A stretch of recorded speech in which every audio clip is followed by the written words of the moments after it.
How's it going, you wonderful bunch of bakers? Hope you're having a great day so far. Welcome back to another video. Today we are making a delicious roasted pepper and garlic focaccia. So let's get in the kitchen and get started.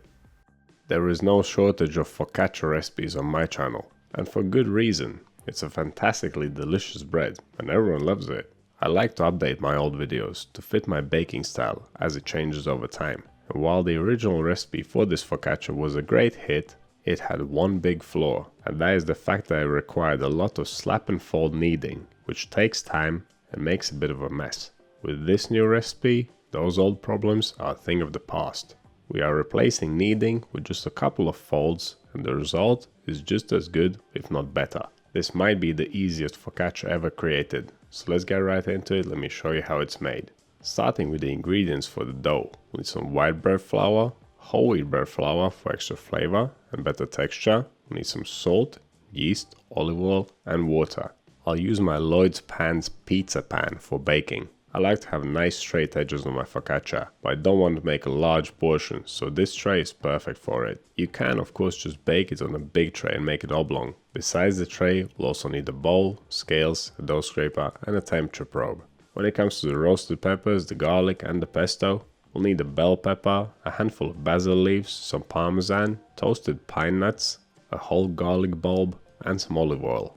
But let's start by making the dough, and it all begins with temperature control. My kitchen was pretty warm on the day of making this, at around 27 degrees Celsius or 80 degrees Fahrenheit, so I'm using slightly cooler water at around 20 degrees Celsius or 68 degrees Fahrenheit. Grab a large bowl, pour the water into it, add the yeast, the salt, the whole wheat flour and the olive oil. Then give it all a good mix to dissolve the salt and yeast completely. Finally, add the white bread flour and mix it to a dough. It will be quite messy and sticky, and that is caused by the moderate hydration and the olive oil and also the whole wheat flour. But after we have given the dough a couple of folds later on, it will become nice and smooth.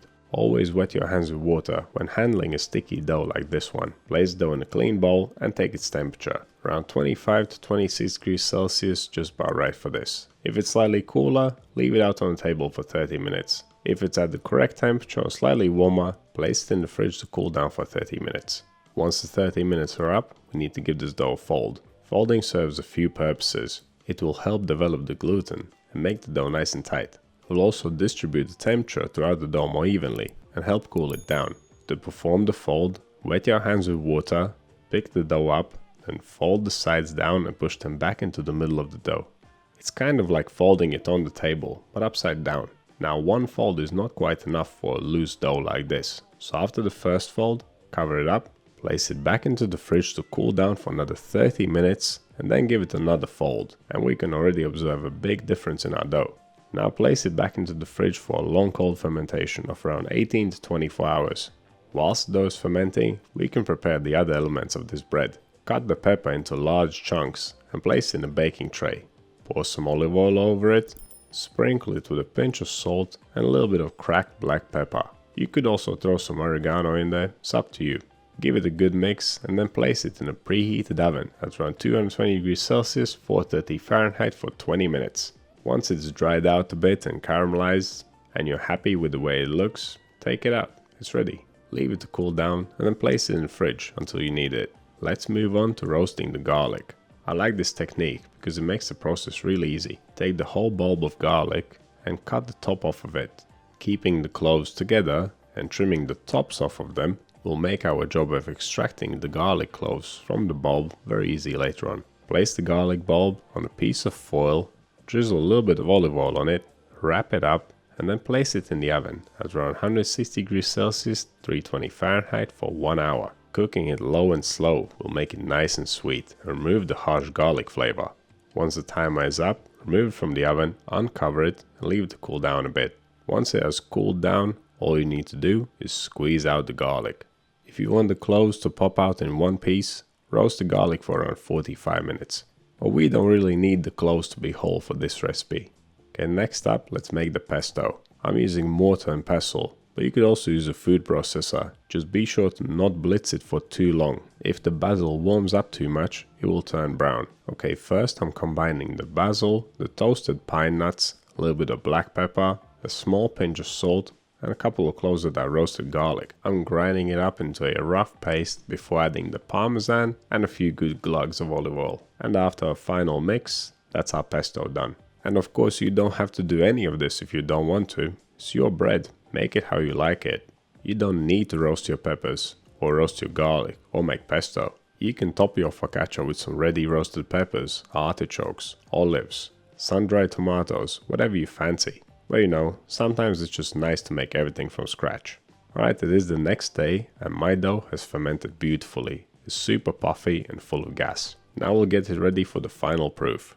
Grab your baking tray, pour some olive oil into it, wet your hands with water, pick the dough up and give it another tight fold.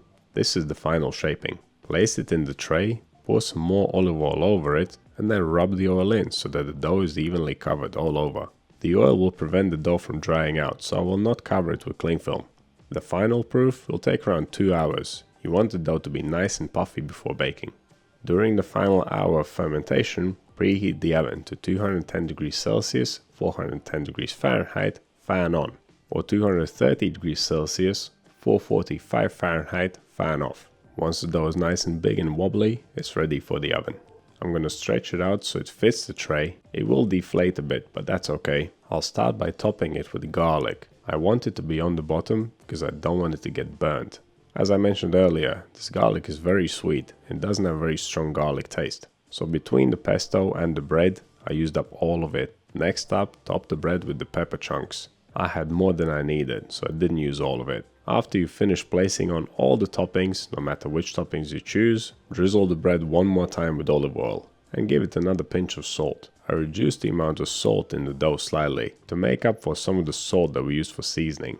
And one last thing before this goes in the oven, press the toppings into the dough. Make sure you press them right down to the tray. And that's it, this baby is ready to be baked. Let's get it in the oven for around 20 to 25 minutes.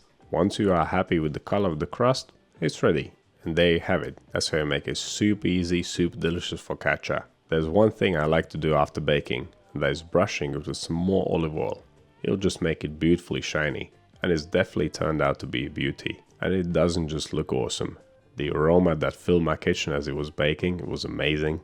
The texture of the crumb of this bread is super soft and supple. The roasted pepper, the roasted garlic, and the pesto, they just work so well together in creating a beautiful Mediterranean flavor combo. And the bread is super delicious even by itself. You could make this bread without any toppings, just with some olive oil, and it would turn out fantastic. And if you want to find more awesome cold fermented recipes, head over to the cold fermentation playlist. It is full of delicious breads.